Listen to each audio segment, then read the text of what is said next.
이번 강의에서는 사진의 시작, 구도와 스마트폰 카메라 조작이라는 제목으로 강의를 하겠는데요. 이제 사진을 구성하는 구도의 여러 가지 종류를 이해하고, 그 다음에 그 사진을 찍기 위해서 기본적으로 스마트폰 카메라를 어떻게 조작을 해야 되는지에 대해서 설명을 드리도록 하겠습니다. 자, 우선 스마트폰 카메라의 기본 세팅을 보시겠습니다. 앞서 1강에서 기능에 여러 가지 기능이 있는 것을 설명을 드렸는데요. 그 기능들을 다 사용할 필요는 없고요. 기본적으로 안내선, 격자선이라고 또는 표현을 합니다. 갤럭시 S3 같은 경우는 요 설정 화면에서 안내선을 찾아서 사용으로 체크를 하시면 되고요. 그리고 최근 갤럭시 시리즈인 경우에는 역시 설정이 아니죠. 설정을 누르면 옆에 쭉 와서 이 점점점이 있었죠. 그 점점점을 선택을 하시면 그 안에서 이렇게 안내선을 선택을 하시면 됩니다. 사용하시는 것으로 선택을 하시면 되겠죠. 그 다음에 G3의 경우, G 계열이겠죠. LG 폰의 계열의 경우 기본적으로 요 설정에서 처음 나오는 것이 이 안내선입니다. 안내선을 선택을 하시면 됩니다. 이 기본 세팅 첫 번째고요. 두 번째 기본 세팅, 측광 모드.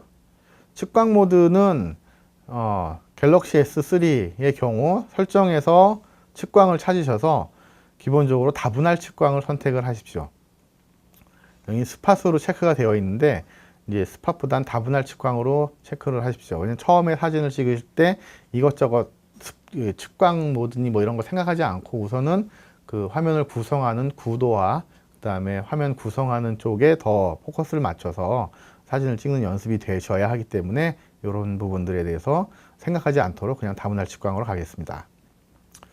그 다음에 최근 갤럭시 S 시리즈는 이제 설정에서 옆에 이 점점점을 누르시면 측광 모드가 나오고 그 측광 모드에서 다분할을 선택을 하시면 됩니다. 그리고 G3의 경우 기본적으로 그냥 터치를 해서 선택을 하시고 아래 위로 움직이시면서 측광을 바꾸실 수가 있어요. 자, 여기까지 기본 세팅입니다. 그 다음에 플래시 설정. 플래시 설정은 모두 플래시 기능을 찾으셔서 해제하도록 하시겠습니다. 갤럭시 S3의 경우 화면이고요. 최근 갤럭시 시리즈에서의 화면이고요. 기본적으로 설정 화면에 들어가시면 찾을 수 있고요. 사용 안 함으로 해제로 다 해주시고요. G3의 경우도 사용 안 함으로 해주시면 됩니다. 기본 세팅 네 번째, 화이트 밸런스 설정. 자, 화이트 밸런스에 대한 개념이나 이런 것들을 충분히 이해가 된 후에 화이트 밸런스 조정을 하시면서 쓰시면 되고요. 지금은 기본적으로 그냥 카메라가 스마트폰이 지정해주는 자동으로 세팅해주는 자동에다 놓고 촬영을 연습하도록 하겠습니다. 그래서 갤럭시 S 시리즈 설정에서 찾으셔서 화이트 밸런스 자동으로 놓으시고요. 설정하시고 그 다음에 최근 갤럭시 시리즈 역시 설정에서 찾으셔서 화이트 밸런스는 자동으로 설정해 주시면 되고요. 그 다음에 다섯 번째 iOS 감도 설정. 설정에서 iOS 설정하시고 역시 자동으로 설정을 하시고 촬영을 하시면 되겠습니다. 특별한 경우가 아니면 사실 iOS나 뭐 지금 설명드렸던 기능들을 따로 다른 형태로 설정하실 필요가 없으실 거예요. 그 다음에 최근 갤럭시 시리즈 역시 자동으로 바꿔주시고요. 그 다음에 이미지 크기는 최대한 큰 사이즈로 설정하는 게 좋습니다. 그래서 해상도, 저희 갤럭시 S3에서는 해상도라고 표현하는데 해상도 제일 큰 것으로 설정을 해주시면 되고요. 그 다음에 갤럭시 S 시리즈에서는 왜 같은 제조사인데 이렇게 말이 다른가 모르겠어요. 처음에 해상도라 했다 사진 크기라고 했네요. 사진 크기를 찾으셔서 제일 큰 사진 크기로 설정을 하시면 됩니다. 그 다음에 G3에서도 역시 설정해서 이제 제일 큰 사이즈로 설정을 하시면 됩니다. 일반 카메라와 다르게 스마트폰 카메라의 그 특징 때문에 보다 안정적인 촬영을 위해서 촬영 자세와 파지법이 좀 필요하겠죠. 네, 스마트폰을 가급적 두 손으로 잡는다. 이거 매우 중요합니다. 일반 카메라도 한 손으로 잡으면 흔들리게 되죠. 흔들리게 되는데 스마트폰처럼 가벼운 저기는 말할 것도 없이 더 자주 흔들리게 됩니다. 물론 훈련을 통해서 흔들림을 방지하는 혹은 흔들림을 적게 할 수는 있습니다. 그건 이제 훈련이 되고 나신 다음에 생각하시고 우선은 두 손으로 무조건 촬영을 하신다 생각하시고요.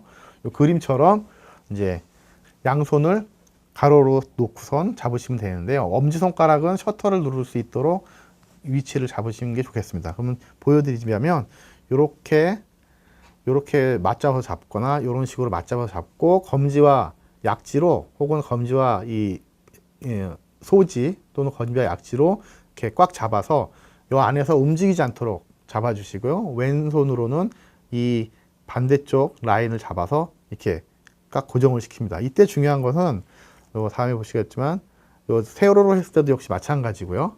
이때도 이렇게 양손으로 이렇게 잡아서 이제 움직이지 않도록 그렇게 고정을 시켜주는 게 좋고요.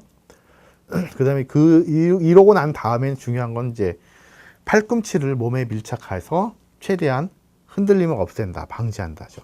이렇게 벌어지게 되면은 나도 모르게 이제 호흡과 숨을 쉬면서 터치를 할 때 카메라가 움직일 수밖에 없습니다. 기본적으로 물론 스마트폰 카메라는 흔들림 방지 기능이 있긴 하지만 그거는 아주 미세한 흔들림에 대한 방지 기능이지 실제로 촬영할 때 또는 셔터를 누를 때 이런 흔들림까지도 맞아 잡아주진 않거든요. 그러니까 최대한 움직이지 않도록, 흔들리지 않도록 팔꿈치를 안으로 모아서 그리고 최대한 몸에 붙여서 촬영을 해주시는 게 좋습니다.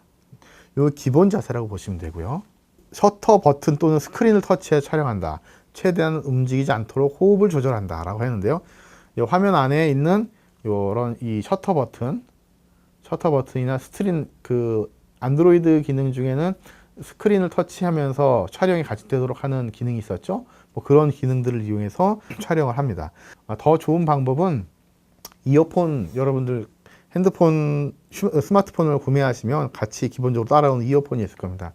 그 이어폰 버튼을 이용하시면 흔들림이 훨씬 적겠죠. 예, 이어폰 버튼을 이용해서 촬영하는 방법이 더 흔들림 없이 촬영하는 방법이기도 합니다. 이건 추가적으로 설명드린 거고요.